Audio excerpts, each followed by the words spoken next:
Halo Sobat Infinity, kembali lagi sama Tiara yang akan menemani kalian semua dalam program podcast HMJ Teknik Informatika.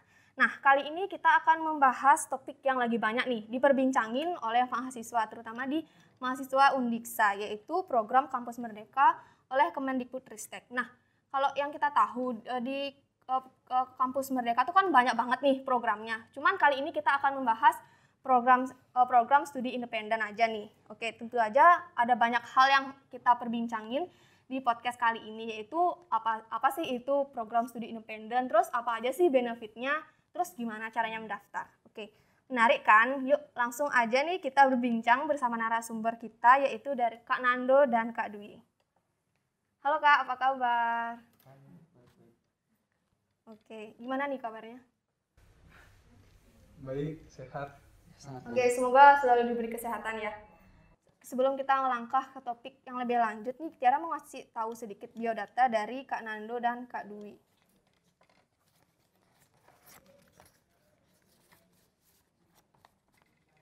Narasumber pertama kita ada Christopher Fernando Cias, atau yang akrab kita sapa sebagai Kak Nando, lahir di Luwuk 21 Mei 2021, dan saat ini bertempat tinggal di Jalan Udayana Singaraja. Selanjutnya ada Kak Dwi Utama yang kita akrab disapa Kak Dwi, lahir pada tanggal 7 Agustus 2001 dan saat ini bertempat tinggal di Jalan Parkit nomor 14 Kaliuntu.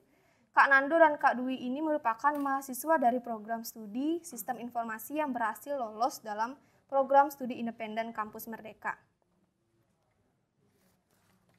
Sobat Infinity, mereka berdua termasuk mahasiswa hebat loh di jurusan kita. Selain aktif dalam kegiatannya sebagai mahasiswa, mereka juga aktif untuk mengikuti program-program luar seperti Kampus Merdeka. Oke, kasih tepuk tangan dulu dong.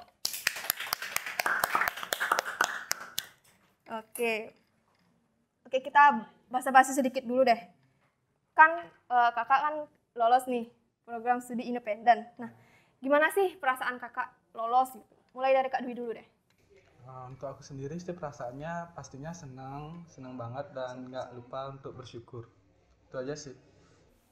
Nah, kalau Kak Nando gimana? Kalau dari aku sendiri ya lumayan kaget ya.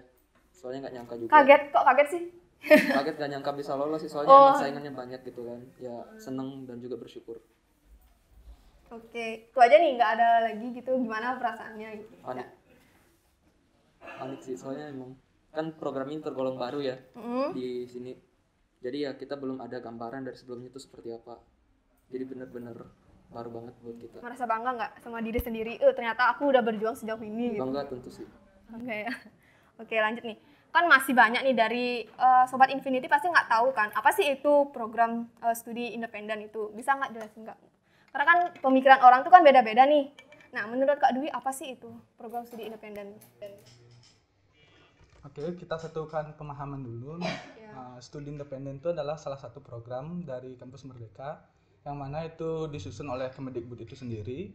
Ini tujuannya yaitu memberikan kesempatan bagi mahasiswa untuk belajar dan mengembangkan diri dengan melalui kegiatan yang ada di luar perkuliahan, namun tetapi tetap diakui sebagai perkuliahan atau bagian perkuliahan seperti itu. Kalau Kak Nando gimana? Kalau dari aku sih, kalau Dwi tadi kan menjelaskan secara umum ya arti dari studi independen. Kalau dari aku sendiri, studi independen ini merupakan sebuah proses di mana kita melakukan pembelajaran, tapi itu hampir dominan dilakukan sendiri. Jadi dari awal itu kita dikasih materi, dikasih gambaran seperti apa program ini ke depannya. Tapi di dalamnya itu kita akan diberikan sebuah project yang harus kita kerjakan itu secara tim dan juga individual. Jadi seperti apa ya, pengalaman magang tapi dalam proses pembelajaran. Dalam proses pembelajaran, tapi itu termasuk masuk SKS gitu apa enggak? Masuk, ada konversi. Masuk ya? Iya. Oh, ada di convert gitu ya? Oke, lanjut deh. Nah, Sobat Infinity udah tahu kan sedikit gambaran mengenai program studi independen. Oke, kita lanjut ke topik selanjutnya, yaitu kenapa sih kakak memilih program studi independen ini? Kenapa nggak program yang lain gitu? Dari Kak Dwi dulu. Mungkin alasannya untuk memilih studi independen itu yang pertama memang mau nyarinya di dunia industri. Nah, aku daftarnya ada dua, ada di kampus magang sama studi independen. Nah, kebetulan informasi penerima lamarannya yang pertama dapatnya di studi independen, ya udah aku ambil di studi independen. Soalnya kalau nggak diambil itu kan ada estimasinya 3 hari. Jadi selama 3 hari nunggu juga dari industri-industri lainnya, cuman nggak ada informasi, ya udah daripada hangus ambil di studi independen gitu. Dan akhirnya sekarang lulus ya. Nah, Kalau Kak Nando gimana? Kalau dari aku sendiri ya, awal pendaftaran juga itu lolos di 2, magang dan juga studi independen. Tapi mikir lagi ke depannya, kalau ngambil magang ini pasti berat. Jadi ngambil studi independen sebagai proses untuk pembelajarannya dulu. Supaya nanti ke depannya ada pengalaman, dan kalau misalnya ngambil magang lagi udah nggak bingung gitu harus ngapain di dalam. Oke. Nah, terkait benefitnya nih pasti Sobat Infinity pada penasaran apa aja sih manfaat yang kita ambil setelah kita mengikuti program studi independen ini. Nah, menurut kakak nih apa sih benefit yang bisa kakak rasain sekarang nih? Apalagi sekarang setelah lolos program studi independen. Dari Kak Dwi dulu deh. Manfaat yang bisa dirasain sekarang tuh gimana gitu? mungkin dari aku sendiri untuk kepribadian lebih bisa manajemen waktu, udah itu lebih bisa ada pengalaman gininya, untuk berbaur sama orang luar, berani untuk mengambil resiko itu sih dari aku manfaatnya. Resiko gimana tuh Kak? Kan kadang kita terlalu mikir itu loh, untuk suatu pendaftaran untuk mencoba keluar dari zona nyaman itu susah kadang. Iya. Kadang kita memikirkan sesuatu itu untuk sulit dilaksanakan padahal kita belum melaksanakannya. Nah itu aku coba mulai berani buka diri untuk berani mengikuti program-program yang di luar kampus, berani nyoba untuk nggak santai-santai gitu, berani nyoba untuk sibuk gitu. Jadi lebih produktif lagi ya? Berarti jadi berani untuk ngambil resiko apapun nantinya yang terjadi gitu. Kalau Kak Nando gimana nih?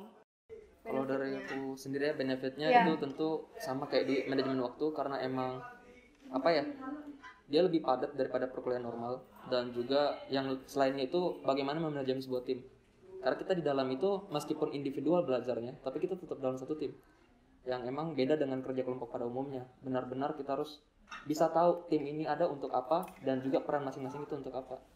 Jadi tergantung juga dari apa ya, tiap studi yang kita ambil itu apa, benefitnya beda-beda tiap orang sih.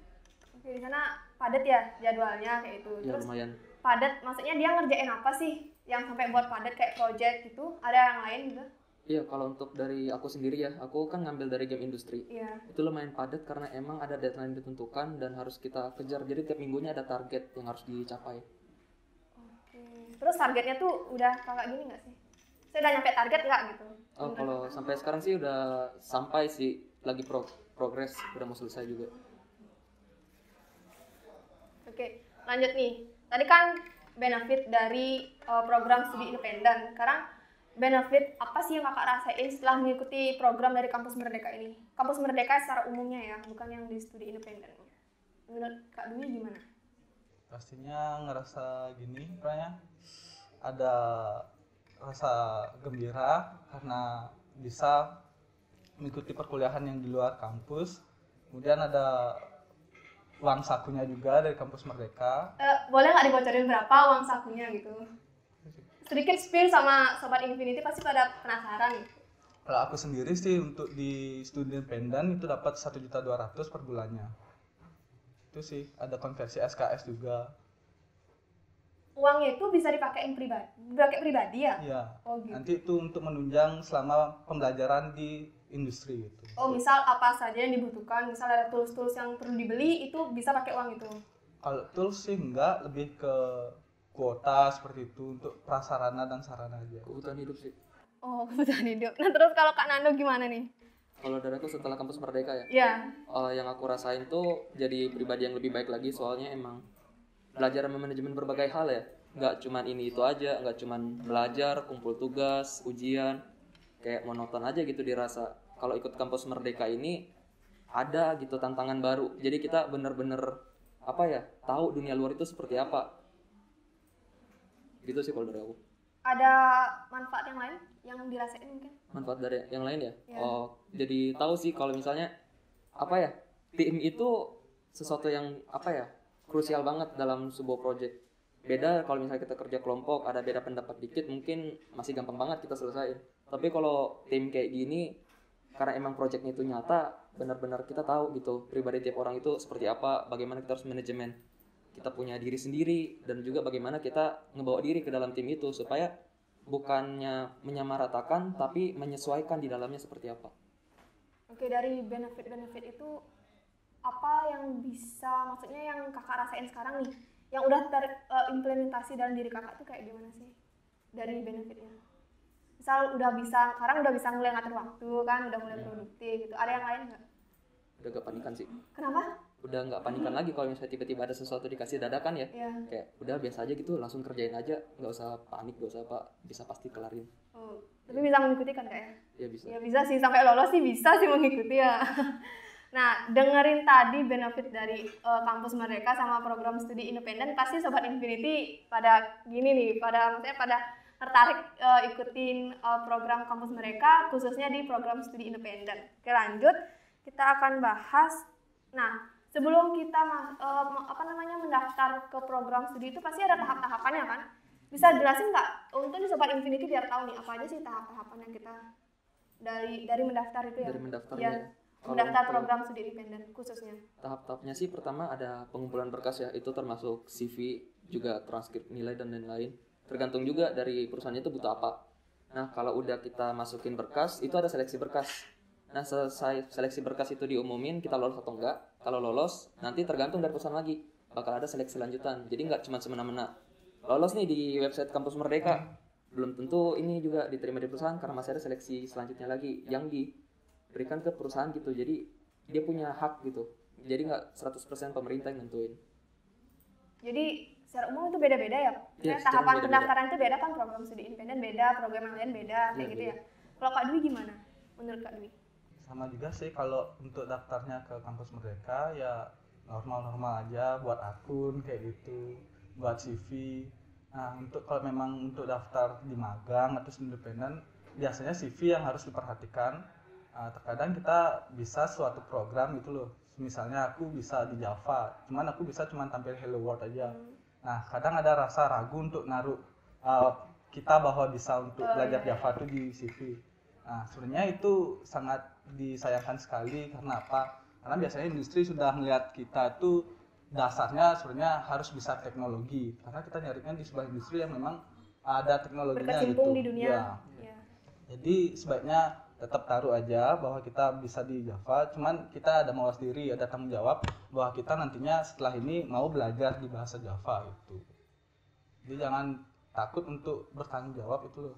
Oke. Selain itu ada persiapan khusus lainnya nggak? Misal dari diri kakak sendiri nih harus kayak gimana gitu? Harus gimana dari Kak Dwi dulu deh? Mungkin kalau persiapan dari diri ya itu yang pertama ya itu mental mungkin ya, biar Mental. kita tuh gimana caranya Biar nggak kita mental punya breakdown. tekad ya, punya tekad yang kuat untuk menggapai suatu hal itu. Kalau kita memang benar-benar ingin menggapai suatu hal itu harus berusaha 100%, jangan setengah-setengah itu sih. Biar nanti nggak setengah-setengah itu nanti jadinya kalau keterima ya setengah, jadinya kalau nggak keterima ya gimana gitu. Jadi itu sih tekad yang harus kuat gitu. Tekad ya. Motivasi, ada motivasi nggak Kak? Mungkin pacarnya gitu yang nyemangatin, ayo semangat dong ikut program studi independen. Itu nomor 1 sih. Punya pacar nggak Kak? Punya. Oke, kalau Kak Nando gimana nih persiapan dirinya? Persiapan ya. Ya. Kalau dari aku sendiri ya, persiapannya itu pertama harus tahu dulu kenapa ngikut program ini gitu. Jangan cuma semena-mena ada uang saku nih ikut ya. Ntar ujung-ujungnya giliran uang sakunya lagi telatnya atau lagi bermasalah, malah males atau enggak udah terima jadi males. Ya persiapannya sih kenapa milih program itu? Karena kan dalam program studi independen itu ada banyak bidang ya. Terus pelajarin lagi tuh. Apa misalnya udah lolos di perusahaan A, apa yang perusahaan A itu ada di dalamnya, kita harus pelajarin. Misalnya kayak aku ngambil game industry, aku pelajarin tuh di game industry itu ada apa aja, nggak cuma semena-mena main game, buat game udah jadi, nggak kayak gitu. Banyak misalnya kayak pasarnya kita harus ini analisis dan lain-lain, jadi lumayan banyak sih yang dipersiapin. Pada saat proses pendaftaran itu ada kendala nggak Kak? Saya dari Kak Dwi, kendalanya apa gitu bisa diceritain? Dari aku enggak sih, untuk Sejauh ini aman? lancar-lancar aja. Kalau Kak Nando ada Kalau sih kendala? aman aja sih, soalnya emang apa ya, prosesnya lumayan mudah. Kita udah dimudahkan kan, teknologi juga, jadi gampang ngirim berkas apapun. Oke. Gimana nih, Sobat Infinity udah ada gambaran kan mengenai program studi independen. Nah, kalian harus ikut dong. Biar hebat kayak kakak ini kan hebat-hebat banget. Coba lagi sekali kasih tepuk tangan ya dulu. Banyak banget penonton bayarannya di belakang kamera ternyata. Oke. Kan itu sedikit dari pengalaman kakak dari di program studi independen. Oke. selanjutnya nih teknis pendaftaran dari program kampus mereka itu khususnya di program studi independen tuh coba deh kayak kasih motivasi gitu pada Sobat Infinity biar lebih semangat lagi belajarnya, terutama untuk mendaftar di program studi independen ini. Dari Kak Dwi dulu deh. Mungkin kalau ada gini sih, saran untuk yang lain yang mau mendaftar di studi independen, usahakan lihat dulu pohon mata kuliahnya. Misalnya contohnya kalau mau ngambil di semester 5, tolong dilihat kan ada pohon mata kuliah tuh apa-apa aja yang dapat, agar nanti nyari industri berusaha untuk yang selaras dengan mata kuliah yang nantinya didapat gitu. Biar nantinya apapun yang nantinya diajarkan di industri itu dapat dikonversi di mata kuliah gitu. Biar nggak percuma nanti takutnya kalian udah dapat di industri tapi nggak selaras dengan mata kuliah di semester yang dijalankan, nanti jadinya sibuk sendiri gitu. Di industri sibuk, di perkuliahan sibuk, nggak ada yang kena konversi itu sih. Ya harus seimbang Kak. Iya. Itu dah pinter-pinter ngatur waktu aja sih. Kalau Kak Nando gimana? Kalau dari aku sendiri ya, yang dibilang Dwi itu benar, harus perhatiin pohon mata kuliah, tapi balik lagi ke diri masing-masing. Misalnya kalian tertarik dengan sesuatu nih yang berbeda dari perkuliahan kalian, yakinin diri dulu aja. Kalau misalnya udah yakin, ambil aja gitu. Masalah bakalan konversi atau enggak, itu udah ada ketentuan dari pemerintah juga, itu bakal terkonversi dan juga bakal diusahakan konversinya. Jadi ya yakin aja gitu, jangan takut, karena mempelajari hal baru tuh seru juga gitu. Kayak misalnya kita udah suntuk nih dengan kuliah yang dari semester 1, 2, 3 gitu terus-terus, tiba-tiba kita disuguhin hal baru gitu. Itu juga bisa membangun semangat kita untuk terus lanjutin perkuliahan kita. Karena kita tahu kedepannya bakal banyak program-program seru gitu. Itu sih kalau dari aku. Pertanyaan terakhir nih Kak ya. Setelah ikut program studi independen ini ada pengen tertarik nggak ikutin program yang lain dari kampus mereka? Iya, tertarik sih. Apa? Iya. Kalau aku sih kampus mengajar. Kampus mengajar. Kalau Kak Dwi gimana? Aku sih nyarinya biar magang, biar bisa dikonversi di semester 7. Oh gitu. Misal kalau udah di sana magang berarti dari kampus di sini enggak gitu? Enggak, jadi kita ngambil SKS-nya mungkin kalau semester 6 full gitu, SKS-nya udah full 24 mata kuliah. Jadi di semester 7 tuh kita cuma masukin SKS-nya aja, cuman magangnya di semester 6 itu. Itu bisa dilakukan tuh. Oke. Itu loh Sobat Infinity, udah ada gambaran kan mengenai program studi independen dari kampus mereka. Siapa tahu kalian ingin tertarik kan bisa langsung join. Oke nih, baik nggak kerasa ya, seru banget perbincangan kita kali ini bersama Kak Nando, sama Kak Dwi. Makasih banyak nih udah mampir di podcast HMJ Teknik Informatika, bisa ngeluangin waktunya berbincang-bincang bareng Tiara di sini. Oke. Nah, terima kasih Tiara ucapkan pada Sobat Infinity yang masih setia mendengar podcast sampai saat ini. Nah, Sobat Infinity yang penasaran nih mau nonton podcast kali ini bisa langsung aja cari YouTube HMJ Teknik Informatika, bisa juga follow Instagramnya dan dengerin juga di Spotify. Di Spotify ada juga loh. Oke, sebelum kita akhiri kita mau jargon dulu nih Kak ya. Jargonnya tahu kan? Masa nggak tahu sih anak TI nggak tahu jargon, parah. Oke. 1, 2, 3. TI Go Teknologi. Oke, saya Tiara pamit undur diri. Sampai jumpa di episode berikutnya. Dah.